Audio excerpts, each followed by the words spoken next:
A menudo vemos películas sobre policías corruptos, fiscales de distrito corruptos, testigos pagados o coaccionados para mentir bajo juramento, e inocentes yendo a prisión, a veces al corredor de la muerte, y algunas personas inocentes siendo ejecutadas. La mayoría creemos que solo Hollywood crea grandes dramas de suspenso. Desafortunadamente, la verdad es mucho peor, y en ningún lugar fue tan trágico como en Nueva Orleans, Luisiana.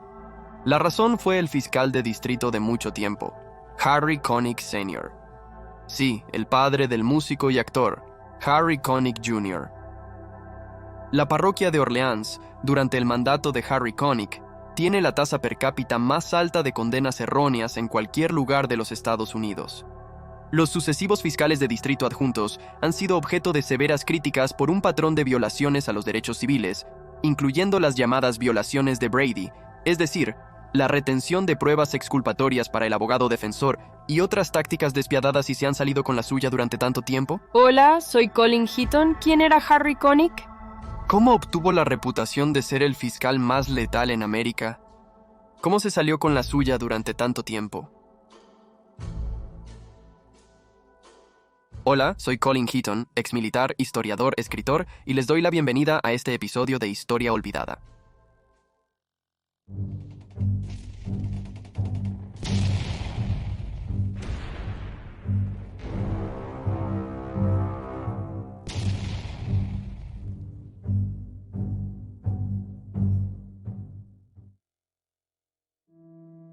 Joseph Harry Fowler Connick nació el 27 de marzo de 1926 en Mobile, Alabama, y se mudó a Nueva Orleans con su familia a la edad de 2 años. Para la década de 1970, se había convertido en parte del tejido político de la ciudad. Se postuló contra el fiscal en funciones Jim Garrison, apodado Big Jim, que medía 6 pies y 7 pulgadas. Garrison ganó publicidad mundial cuando procesó sin éxito a un empresario de Nueva Orleans en relación con el asesinato del presidente John F. Kennedy e insistió en que se estaba llevando a cabo un encubrimiento masivo en relación con el asesinato. Connick derrotó a Garrison en las elecciones de 1973 y después de convertirse en el principal fiscal de la ciudad desde 1973 hasta 2003, lideró una oficina que envió a cientos de hombres negros a prisión, muchos al corredor de la muerte, y muchos eran inocentes. Y su oficina se hizo infame por su historial de condenas erróneas. Junto con su dura postura sobre el crimen, demostró ser uno de los políticos más astutos de la ciudad, y muchos poderosos compañeros demócratas le debían mucho. Cuando Connick asumió el mando, el 1 de abril de 1974, estableció una división de selección que desechó el 50% de los casos, porque sentía que los casos no eran lo suficientemente sólidos para ser llevados a juicio. Básicamente, resultó que muchos de estos casos no se procesaron porque incluían a sus amigos políticos y donantes, o a sus familias, que estaban acusados de delitos y a quienes se les dejó en libertad, y ellos continuaron contribuyendo a sus campañas de reelección. A medida que aumentaban las tasas de delitos violentos, los fiscales de Connick establecieron un ritmo vertiginoso con algunos juicios que duraban solo unas pocas horas. Decenas de acusados fueron condenados al corredor de la muerte del Estado, a menudo con testimonios de testigos poco fiables o incluso pagados. El perjurio de testigos estatales y policías corruptos se volvió tan común que se aceptó como parte del proceso legal. Los fiscales de Connick enviaron a decenas de personas al corredor de la muerte e hicieron un uso extensivo de la ley de delincuentes habituales del Estado, y muchos eran inocentes. Se decía que Connick intentó matar a más hombres inocentes que el cáncer. Connick ganó la elección para 5 mandatos de 6 años, y su favor y habilidad como un maestro conector ayudaron a catapultar carreras políticas, dijo el exalcalde Mark Morial. Morial, líder de la Liga Urbana Nacional, era amigo de Connick desde los años 60 cuando Connick y el padre de Morial, Dutch Morial, eran fiscales adjuntos en Estados Unidos. Pero veamos la red de corrupción dentro de la esfera de Connick. Terry Songi, un 81, fue una figura central en Terry Songi. Un 81 fue una figura central en un esquema para desviar cientos de miles de dólares de un contrato de eficiencia energética de 81 millones de dólares. De un contrato de eficiencia energética de 81 millones de dólares. Esto se hizo durante la administración del exalcalde Mark Morial, y Morial y Connick, quienes habían sido amigos durante décadas, estuvieron involucrados, y la corrupción era muy profunda. Terry Songi fue el primer jugador importante en presentar pruebas del Estado en el mayor escándalo del ayuntamiento en décadas. Morial también fue el primer afroamericano en ser nombrado juez en el estado de Luisiana. Fácil para un demócrata en esa ciudad. Songi fue condenado a 6 meses de prisión y a pagar $70,344 en restitución a la ciudad y al gobierno federal por la jueza de distrito de los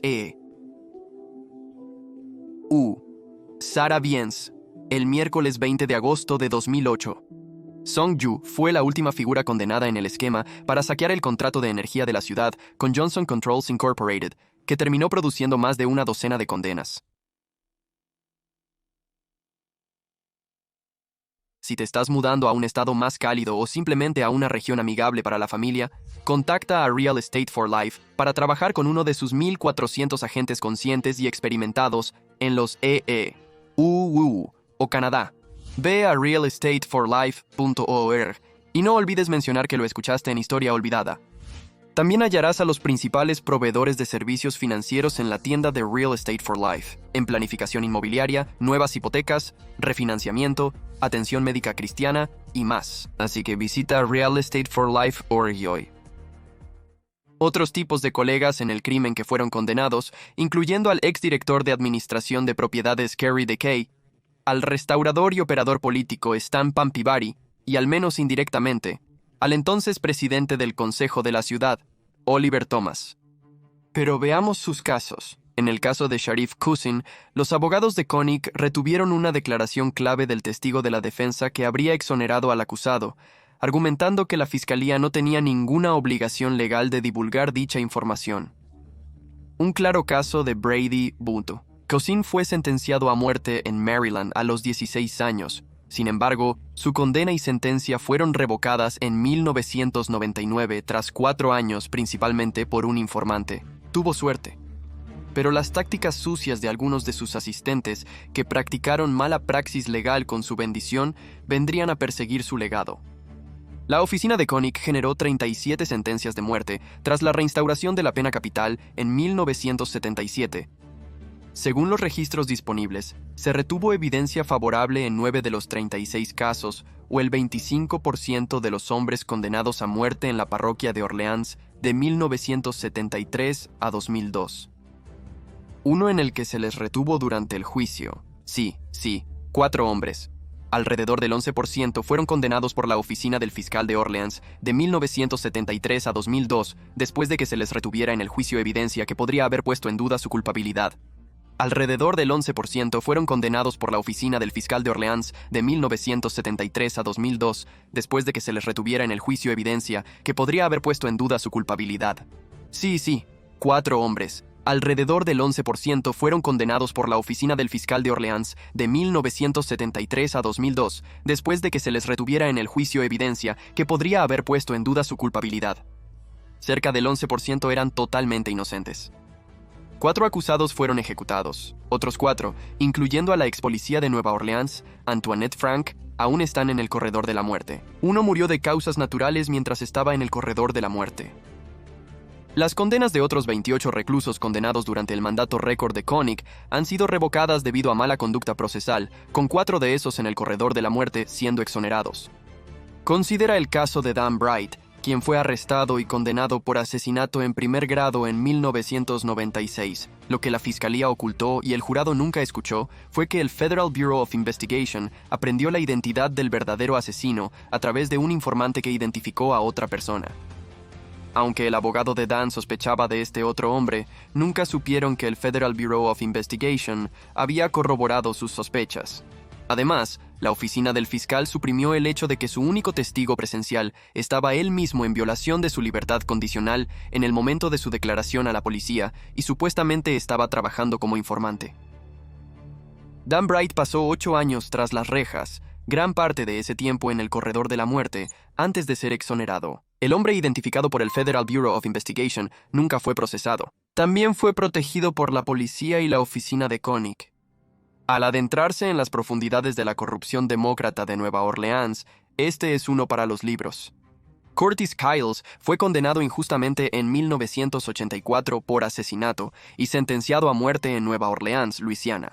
Después de que el primer juicio de Kyles terminara en un juicio nulo, fue condenado después de un nuevo juicio. La sentencia de Kyles por asesinato en 1984 fue anulada por la Corte Suprema de EUU, debido a la mala conducta de la Fiscalía al ocultar que el principal testigo del gobierno era un informante remunerado que pudo haber sido el asesino. Después de que la condena de Kyle fue anulada, fue juzgado 3 veces más, con cada juicio terminando en un jurado colgado y un juicio nulo, y en cada juicio, la oficina de Koenig retuvo información legalmente titulada para ser entregada a la defensa, aunque Koenig negó cualquier conocimiento de ello. Finalmente, Kyles fue liberado después de 14 años de encarcelamiento en febrero de 1998, después de que la fiscalía se negó a volver a juzgarlo por sexta vez. Kyles pasó 11 de sus 14 años en prisión en el corredor de la muerte. La Corte Suprema utilizó el caso de Kyles para aclarar que el deber de un fiscal de entregar pruebas favorables no puede evitarse permitiendo que la policía mantenga pruebas favorables en sus archivos y no informe al fiscal individual. Por lo tanto, si la policía ocultaba pruebas al District Attorney, entonces el District Attorney no tenía la obligación de entregárselas a la defensa en la divulgación. Bueno, ese era su argumento. Kyles fue galardonado con $150,000 en compensación por el estado de Luisiana. Raymond Franks fue condenado por el asesinato a tiros de Martin Carnese en diciembre de 1983 durante un robo a mano armada fuera de la casa que Carnese compartía con su esposa en el este de Nueva Orleans. La esposa, Faye Carnese, había descrito al asesino como alguien con una mancha blanca en su mejilla, que estaba en sus últimos años 20 y que conducía un coche antiguo. Pero su descripción del sospechoso y el coche que utilizó difirió en el juicio de sus declaraciones anteriores a la policía y a un gran jurado. Dado el hecho de que el señor Franks tenía 20 años, no tenía manchas blancas en su cara y conducía un coche nuevo, estas eran discrepancias importantes, información que podría haber afectado la decisión del jurado, dijo la moción para anular. Aunque no era un ángel según la moción, Franks había sido arrestado por el robo a mano armada de una tienda de comestibles y luego fue condenado y no ha impugnado ese veredicto cuando fue implicado en la muerte de Carnese. Franks enfrentó 2 juicios por el asesinato de Carnese. El primer jurado en 1984 quedó en punto muerto incluso después de que el fiscal les dijera que el arma que Franks tenía cuando fue arrestado por el robo de la tienda de comestibles era el arma homicida. Eso era falso, basado en un examen de 1985 del arma por un laboratorio federal, pero Koenig ya lo sabía. En 1985, los fiscales rejuiciaron a Franks, obteniendo una condena por asesinato en primer grado y cadena perpetua. El caso de Franks fue el último en una serie de anulaciones de condenas solicitadas conjuntamente por el fiscal Jason Williams, quien promocionó los esfuerzos de su oficina para revisar condenas de larga duración que resultaron de veredictos de jurado no unánimes, mala conducta procesal por el anterior mandato de Koenig, que ahora son ilegales en Luisiana, y otras condenas dudosas de hace décadas. Cuando un informante dio a conocer estas inconsistencias, los abogados de ambos lados dijeron que se ocultó al jurado la evidencia de inconsistencias en el testimonio del único testigo ocular, que condenó una grave violación de Brady que ordenó Koenig. Otro caso fue el de Dwight LeBron, quien fue arrestado y condenado por asesinato en primer grado y sentenciado a cadena perpetua sin posibilidad de libertad condicional. Koenig ocultó el hecho de que el único testigo ocular había mentido sobre su propia identidad cuando fue interrogado por la policía, y de hecho, era el dueño del coche donde se encontró el cuerpo. Y este testigo también tenía órdenes de arresto pendientes por posesión ilegal de armas y cocaína, las cuales se retiraron a cambio de su cooperación y testimonio. Pero LeBron tenía una coartada sólida. Estaba en un restaurante público al otro lado de la ciudad, cenando con miembros de su familia, quienes todos testificaron en el juicio. Sin embargo, el jurado no pudo ponerse de acuerdo sobre si debería recibir la pena de muerte. Koenig había comprado otra condena. El señor LeBron fue liberado y exonerado el 10 de diciembre de 2001. Cuando se le preguntó sobre el caso, Koenig se negó a comentar. Otro caso clásico de Koenig fue Norris Henderson, quien fue condenado por asesinato en segundo grado y sentenciado a cadena perpetua.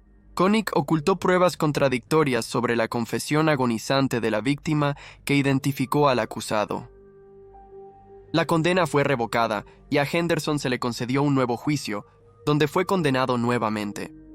Una vez que comenzaron a surgir preguntas sobre las posibles acciones ilegales de la oficina del fiscal nuevamente, pero sorprendentemente fue liberado en libertad condicional en un acuerdo sin apelación. Larry Curtis fue condenado por el asesinato en segundo grado de Jack Gilmore el 16 de julio de 1978 y sentenciado a cadena perpetua. Koenig ocultó el hecho de que el principal testigo en el juicio, el hermano de la víctima, Donald Gilmore, no logró identificar a Curtis en la alineación fotográfica previa al juicio y, de hecho, eligió a otro hombre. Esa condena fue revocada y se le concedió un nuevo juicio. Wilbert Parker fue condenado por asesinato en segundo grado y sentenciado a cadena perpetua, pero Koenig ocultó el hecho de que la víctima había sido previamente condenada por asalto agravado, lo que corroboraba el caso de defensa propia presentado, por lo que a Parker se le concedió un nuevo juicio. William Perkins fue sentenciado a cadena perpetua por asesinato en primer grado. Una vez más, Koenig escondió una declaración de un testigo que respaldaba la afirmación de defensa propia. La condena fue revocada y también se le concedió un nuevo juicio a Parker. Reynald Muse fue condenado por robo a mano armada y sentenciado a 99 años, pero Koenig ocultó el hecho de que la víctima, que testificó en el juicio, no logró identificar a Muse en una rueda de reconocimiento previa al juicio. Ese caso no prosperó en apelación y Muse permaneció en prisión. Philip Anthony fue condenado por 3 cargos de asesinato en primer grado y sentenciado a muerte, pero Koenig ocultó a la defensa que el testimonio del testigo en el juicio era completamente diferente a las declaraciones previas al juicio hechas a la policía. La historia había cambiado para ajustarse a la narrativa. Ese caso está actualmente bajo revisión de apelación. Juan Smith fue condenado por 5 cargos de asesinato en primer grado y sentenciado a muerte cuando varios asaltantes atacaron a personas en una fiesta. Koenig no reveló pruebas de los otros sospechosos, pruebas de descrédito de testigos, confesiones previas de sospechosos, conocimiento de testimonios falsos preparados por la fiscalía, bajo juramento por el principal testigo. El único testigo ocular de este crimen que identificó a Smith, Larry Bodner, dio declaraciones inconsistentes sobre si podía reconocer o identificar a Smith como uno de los asesinos antes del juicio. Pero en el juicio, de repente estaba bastante seguro, a pesar de no dar una descripción precisa de Smith. Koenig nunca reveló este hecho y ese caso aún está pendiente. En otro caso muy extraño, Ronald Monroe fue condenado por asesinato en primer grado y sentenciado a muerte en un caso circunstancial que no tenía pruebas, solo un testigo perjuro comprado. Koenig ocultó el hecho de que un sospechoso alternativo ya había confesado el crimen. El gobernador conmutó la sentencia a cadena perpetua. Varios casos que fueron revocados fueron el resultado de mala conducta o errores por parte de Koenig y sus fiscales. 19 hombres más en el corredor de la muerte han visto sus sentencias revocadas o reducidas como resultado, pero en muchos casos fueron jueces demócratas corruptos quienes permitieron que estos eventos se desarrollaran. Los jueces, como los fiscales, son elegidos, y parecer duros con el crimen es la forma de ser reelegidos, incluso si tienen que procesar a personas inocentes para mantener sus números altos. Koenig, un verdadero racista demócrata, ocultó sus sentimientos para crear la imagen de sus posiciones justas y equilibradas de mano dura contra el crimen al hacerse amigo de los músicos de la escena del blues negro local y los dueños de negocios. El ex juez Calvin Johnson dijo que estaba de acuerdo con la idea de que la raza y el racismo tenían mucho que ver con el sistema de justicia, independientemente de los actores de los que estés hablando. Pero Koenig tenía sus seguidores negros, y por supuesto eran políticos y donantes demócratas. La corrupción arraigada de Harry Koenig se volvió tan infame que Barry Scheck del proyecto Inocencia tomó un interés especial en él. No hay mejor caso para ilustrar los métodos de Koenig que la persecución penal de John Thompson. En 2007, John Thompson fue condenado injustamente por el asesinato de Ray Liotta y enviado al corredor de la muerte por Koenig debido a la retención de pruebas. Kevin Freeman, un informante de la policía, cometió perjurio en el tribunal al testificar. Thompson ganó un nuevo juicio mientras esperaba la ejecución después de que se descubrió que el ex fiscal reveló en su lecho de muerte que había ocultado pruebas de sangre a los abogados de Thompson a petición de Koenig para asegurar la condena en su caso de robo a mano armada y asesinato. Las pruebas incluían resultados de laboratorio que mostraban que el perpetrador tenía un tipo de sangre diferente y descripciones de testigos del asesino que diferían considerablemente de la apariencia física del señor Thompson en el momento del crimen. A pesar de saber todo esto, Koenig permitió su testimonio. Después de 18 años, a Thompson se le concedió un segundo juicio y fue absuelto después de menos de 30 minutos de deliberación del jurado, y un jurado de un tribunal federal le otorgó un veredicto de $14 millones. Pero la Corte Suprema de los EEUU anuló el premio el 29 de marzo de 2011. Una de las juezas disidentes, la jueza Ruth Bader Ginsburg, señaló que la oficina de Koenig había cometido de hecho un patrón de violaciones, al no revelar pruebas de tipo de sangre exculpatorias, no revelar cintas de audio del testimonio de testigos, no revelar una confesión en lecho de muerte de la destrucción de pruebas por parte del fiscal Jerry Deegan, y no revelar la identificación del asesino por parte de un testigo ocular que no coincidía con Thompson. El propio Koenig insistió en que fue rápido para pedir un nuevo juicio para Thompson una vez que se reveló la retención de pruebas. Pero fue él quien retuvo las pruebas en primer lugar. El clamor público, las repercusiones políticas y las posibles acciones legales contra Koenig personalmente probablemente lo llevaron a hacer esa declaración. Los registros no muestran que él haya hecho ese gesto en absoluto. Pero Koenig y sus asistentes de fiscales lucharon con uñas y dientes para mantener fuera cualquier prueba exculpatoria cuando se presentaron apelaciones, incluyendo las pruebas de ácido desoxirribonucleico emergentes. De repente, una vez que se ordenó presentar cualquier citación para pruebas almacenadas para su análisis, en apelación, a menudo desaparecía misteriosamente. Además, la oficina de Koenig y el Departamento de Policía de Nueva Orleans, Luisiana, así como el Departamento del Sheriff del Parish de Orleans, tenían problemas similares con las pruebas. En muchos casos, no podían producir una cadena de custodia que mostrara cómo se manejó y preservó la evidencia, si es que se podía encontrar en absoluto. Un caso de este tipo involucró a Isaac Napper, cuya condena por matar a un profesor de la Universidad de Maine fuera del Hyatt Regency en 1979 fue anulada por la Corte Suprema de Luisiana en 1991 debido a un informe policial retenido. El fiscal más corrupto en la historia de Estados Unidos nunca admitió que él o su oficina cometieran un error, y probablemente tenía razón. No fueron errores, fueron acciones ilegales deliberadas para asegurar condenas, principalmente contra negros pobres. Hay un dicho: nunca encontrarás a un millonario en el corredor de la muerte. Sullivan Walter fue condenado por robo agravado, violación forzada y delitos contra la naturaleza. La evidencia física y la identificación de testigos fueron el caso. El fiscal retuvo los resultados del laboratorio, identificando al perpetrador como un posible no secretor, mientras que Walter no lo era. El caso de Walter se prolongó durante 11 años antes de que se finalizara su condena y se mantuviera la condena, una situación aún en gran duda debido a la ciencia.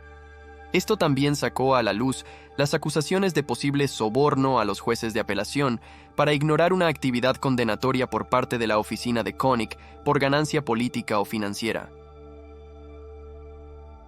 Eugene Lindsay fue sentenciado a cadena perpetua por asesinato en segundo grado, pero Koenig ocultó las declaraciones prejuicio de testigos clave. Su condena fue revocada y se le concedió un nuevo juicio.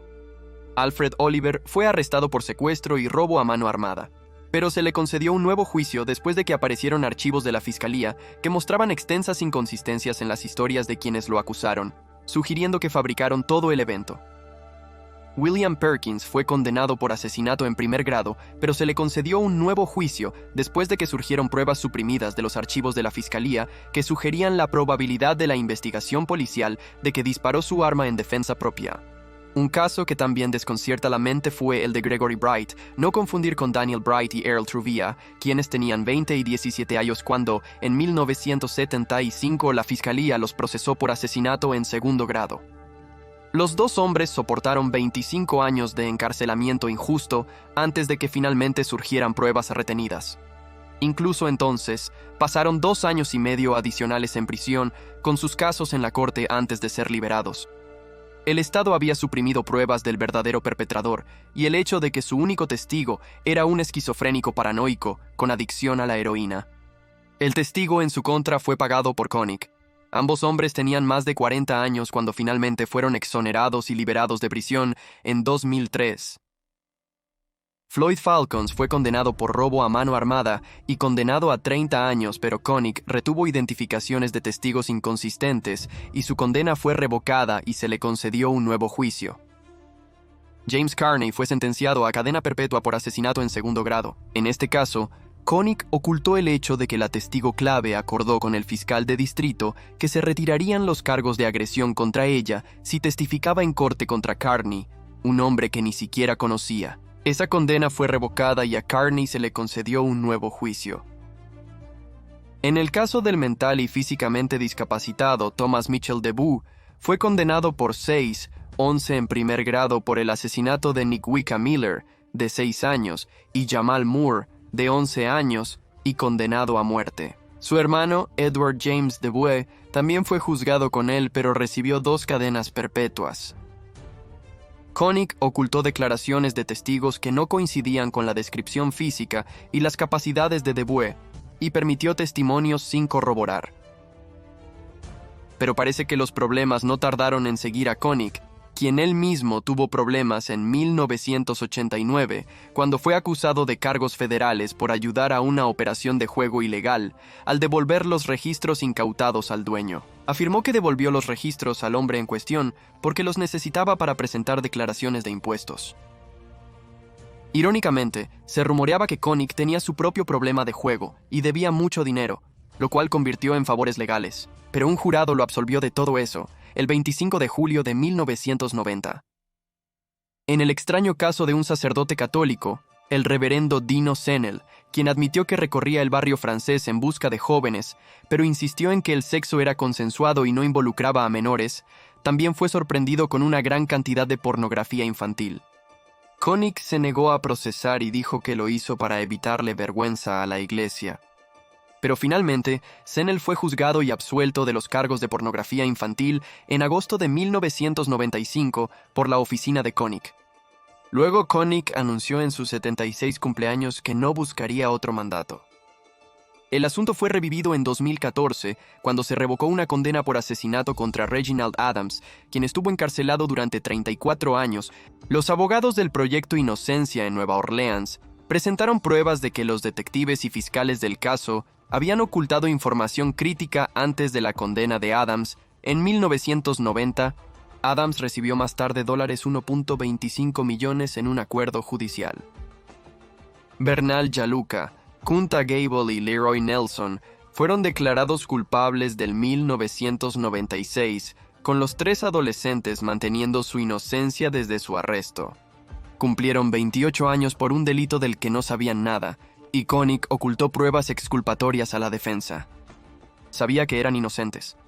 Koenig sabía que había una investigación en curso sobre los exoficiales de policía de Nueva Orleans, Lynn Davis y Sammy Williams, 2 policías que ayudaron a cometer asesinatos para ayudar a sus socios comerciales de tráfico de drogas.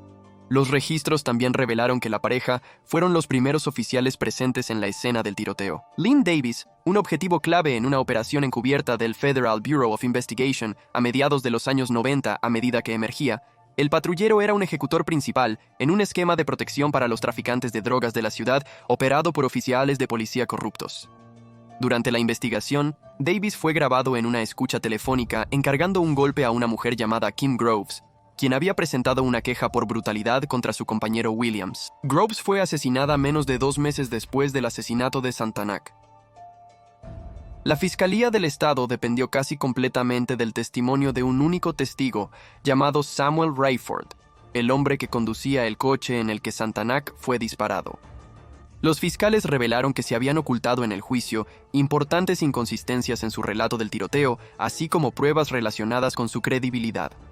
Koenig lo sabía todo, pero permitió que los oficiales corruptos testificaran y enmarcaran a los niños inocentes. Y también sabía que, dado que no se encontró arma homicida ni residuos de disparo, los chicos eran inocentes. Fueron arrestados a solo un par de millas y 20 minutos después del tiroteo y fueron chivos expiatorios convenientes. En una audiencia post-condena cargada de emociones, los fiscales de la División de Derechos Civiles de la Fiscalía del Distrito de Orleans presentaron en la corte pruebas que vinculaban el asesinato de 1994 con el deshonrado exoficial de policía Davis, quien fue a prisión federal. 24 de enero de 2024, el fiscal más corrupto en la historia de Estados Unidos murió en su casa el 24 de enero de 2024. Un hombre libre y totalmente indemne por su conducta criminal, junto con sus compañeros fiscales, quienes priorizaron la victoria y la política sobre la libertad y las vidas de hombres inocentes. La justicia no es ciega. Ve el saldo en una cuenta bancaria.